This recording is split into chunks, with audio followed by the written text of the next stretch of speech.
एक बार एक पेरेंट ने मुझसे पूछा, क्या आप मेरे बच्चे का आईक्यू टेस्ट कर सकते हैं क्या? हाँ, आईक्यू टेस्ट तो बिल्कुल हो सकता है और आईक्यू टेस्ट हमेशा से माना गया है। But being a emotional intelligence coach, मैंने पता उनसे क्या कहा, आईक्यू का क्या करेंगे आप?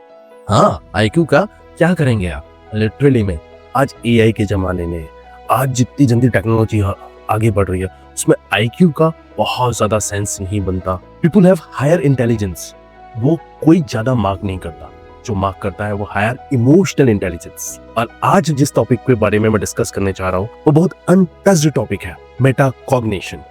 मेटाकॉग्निशन क्या होता है? मेटाकॉग्निशन होता है आपको देखना कि आप सोच कैसे रहे हो, अपनी सोच को भी देख पाना। मतलब इसको आसान भाषा में कहें तो आपके पास एक सीसीटीवी है जहां से आप देख रहे हो कि आप कैसे सोच रहे हो और कैसे आप एक्शंस ले रहे हो, आपका थॉट कैसे चल रहा है। ये होता है मेटाकॉग्निशन। अध्यात्म में उसे बहुत आसान भाषा में कही गई है कि साक्षी बन जाओ, साक्षी भाव से देखो, जो है समक्ष देखो, यथावत देखो।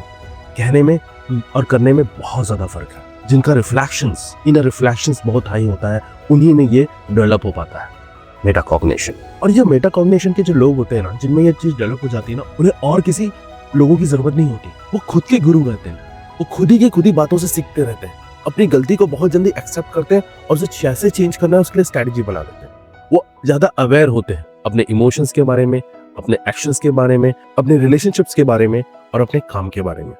दैट इज वाई इनको बहुत आसान हो जाता है अपने लिए राइट स्ट्रैटेजी बनाने के लिए। ये बहुत जल्दी एक अच्छी स्ट्रैटेजी बना लेते हैं जिसके थ्रू ये अपने आप को इमोशनली प्रोटेक्ट करते हुए और ज्यादा से ज्यादा एफिशिएंट होके एक राइट स्ट्रैटेजी बनाकर वहां तक वो काम को कर सके। तो आइए देखते हैं ये मेटाकॉग्निशन हम डेवलप कैसे कर सकते हैं। मेटाकॉग्निशन डेवलप करने के लिए कोई माँ के पेट से सीख के नहीं आता कि सोचना कैसे है, उसे सोचना कैसे है वो सीखना पड़ता है यहाँ पे। और वो अधिकतर जो इंसान सीखता है वो अपने रिफ्लेक्शन से सीखता है, अपने अनुभव से सीखता है, अपने एक्सपीरियंस से सीखता है। अच्छा ये गर्म है, गर्म को बोलने से वो जब तक उसका हाथ नहीं जलेगा उसको गर्म का मतलब समझ में नहीं आएगा, जब तक वो ठंडा है ठंडा समझ में नहीं आएगा। सिमिलरली हम लाइफ में बहुत सारी चीजें हैं जो एक्सीडेंटली सीखते हैं, गिर के सीखते हैं। बट हमारे इमोशनल इंटेलिजेंस का, हमारे ब्रेन का, हम ह्यूमन के ब्रेन का एक बहुत खास बात है कि दूसरे के एक्सपीरियंस से भी सीखते हैं और दूसरे के एक्सपीरियंस के साथ ये विजुअलाइजेशन कर सकते हैं और सिचुएशंस को समझ सकते हैं और पहले से प्री डिफाइंड डिसीजंस ले सकते हैं। और ये प्री डिफाइंड डिसीजंस आप तभी ले सकते हैं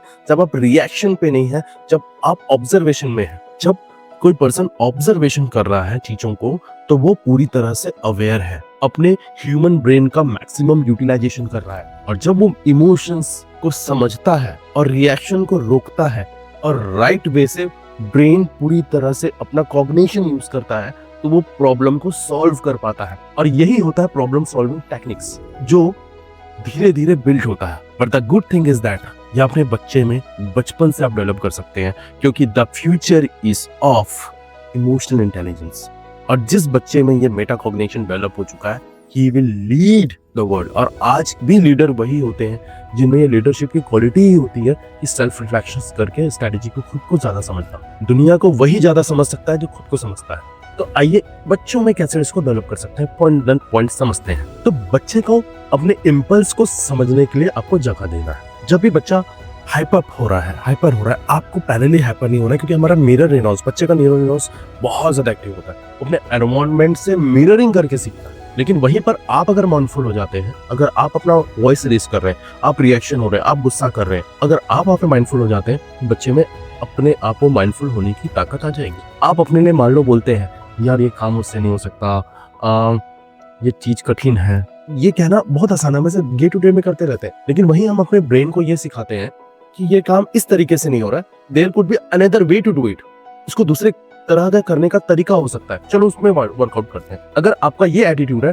तो ऑब्वियसली ये मिरर न्यूरॉन्स के थ्रू आपके बच्चे के अंदर आएगा। बचपन से बच्चा जो सीख रहा है, आपके एटीट्यूड को सीख रहा है, वो सीखता चला जाएगा। अगली जो चीज आती है वो नेवर गिव अप एटीट्यूड जो आता है, वो मेटाकॉग्निशन से डेवलप होता है। सपोज करिए कि कोई बच्चा मैथ्स सॉल्व कर रहा है, उसका आंसर नहीं आ रहा है, बोलेगा यार मुझसे सॉल्व ही नहीं हो रहा। लेकिन वहीं जब बच्चा को पता है there is another way, let us find it out, ये मुझे डाउट है, मुझे डाउट तक पहुंचना है, मुझे जानना है, तो ज्यादा से ज्यादा सीखता है, वो इन्फॉर्मेशन करेक्ट करेगा, अपने आप को करेक्ट करेगा एंड हमेशा अपनी गलती को मानने के लिए भी रेडी रहेगा। तो मेटाकॉग्निशन पर्सन की बहुत खास बात होती है, इनका जो ईगो होती है ना वो बहुत ग्राउंड टू द अर्थ होती है और हमेशा ये नई चीज सीखने के लिए रेडी रहते हैं, क्योंकि हमेशा मानते हैं कि हमने जो सीखा है वो गलत भी हो सकता है, तो there could be new thing. वो अपने आप को अनलर्न करके रीलर्न करने के लिए हमेशा ओपन अप रहते हैं। चलो एक सिनारियो में एक बच्चा गुस्सा हो गया और वो सीधा गुस्सा होके आई एम एंग्री कह रहा है। वहीं पे मेटा कॉग्निशन जिस बच्चे में डेवलप होगा, थोड़ी देर रुक जाएगा और बोलेगा मुझे अब गुस्सा आ रहा है, तो मुझे क्या करना चाहिए, मुझे क्या सिखाया गया था, मुझे डीप ब्रीदिंग करनी चाहिए। तो मुझे गुस्से में नहीं जाना है, गुस्से में जाने के पहले मुझे सोचने के लिए अपने आप को जगह रखनी है। तो we will take a deep breathing, और डीप ब्रीदिंग लेके फिर अपने कॉग्निशन से फिर से जुड़ के वो फिर से जुड़ जाएगा। क्वेश्चनिंग, राइट आंसर करना है या राइट जो भी सिचुएशन पे एक्शन लेना है वहां तक वो पहुंच जाएगा। समझिए किसी बच्चे का पेपर खराब चला गया, लेकिन नॉर्मल चाइल्ड क्या आएगा, पेपर वाज बैड, बहुत खराब पेपर आया। वहीं पे मेटा कॉग्निशन जिस बच्चे का ज्यादा रहेगा, बोलेगा अरे यार मुझे वो चैप्टर 5 है ना वो ठीक से रिवाइज करना था, वहां से कुछ ज्यादा क्वेश्चंस आए थे, अगली बार आई विल मेक श्योर कि where it is coming from. उसका एटलीस्ट उसे अपनी गलतियों का एहसास होगा, वो गलतियों को किसी पे और पे थोपेगा नहीं, वो रिस्पॉन्सिबिलिटी लेगा। That is how the Meta cognition work. तो आइए जानते हैं इसके पीछे ब्रेन साइंस क्या है। ब्रेन साइंस ये है कि मेटा कॉग्निशन जिस बच्चे में डेवलप होता है उसका फ्रंटल कॉर्टेक्स ऑफ ब्रेन बहुत अच्छे से डेवलप होता है, जिसको बोलते हैं ह्यूमन ब्रेन, जो लॉजिकल ब्रेन है वो ज्यादा अच्छे से काम करता है। वो अपने इमोशनल ब्रेन से काम नहीं करता है, वो अपने इंटेलिजेंस से काम करता है। एंड ये जो ब्रेन है उतना स्ट्रॉन्ग डेवलप होगा अगर आप राइट क्वेश्चन करना सीख जाएं बच्चे से। पेरेंट्स अगर राइट क्वेश्चंस करें तो उनका जो फ्रंटल कॉर्टेक्स ब्रेन है वो उतना ही स्ट्रॉन्ग बनता है। तो आइए जानते हैं कैसे हो सकता है। राइट क्वेश्चनिंग होती क्या है। सपोज किसी बच्चे ने कुछ गलती कर दी, XYZ कुछ भी गलती, तो पेरेंट्स का रिएक्शन कैसा होता है, तुमने ये ऐसा क्यों किया, तुम्हें इतनी समझदारी नहीं है, ये नॉर्मल रिएक्शन होता है। लेकिन होना क्या चाहिए, right questioning. What you were thinking when this thing happened, बेटा आप क्या सोच रहे थे जब ये हुआ, तो आप ऐसी क्या चीज अगली बार कर सकते हैं जिससे आपकी गलती आपसे ना हो। आपको क्या लगता है क्या चीजें हैं जो गलत गई यहाँ पर, आपके थ्रू और किसी और के थ्रू। और एक बहुत पावरफुल क्वेश्चन है, what could you do to resolve it, इसको सॉल्व करने के लिए क्या किया जा सकता है और नेक्स्ट टाइम ये रिपीट ना हो उसके लिए क्या किया जा सकता है।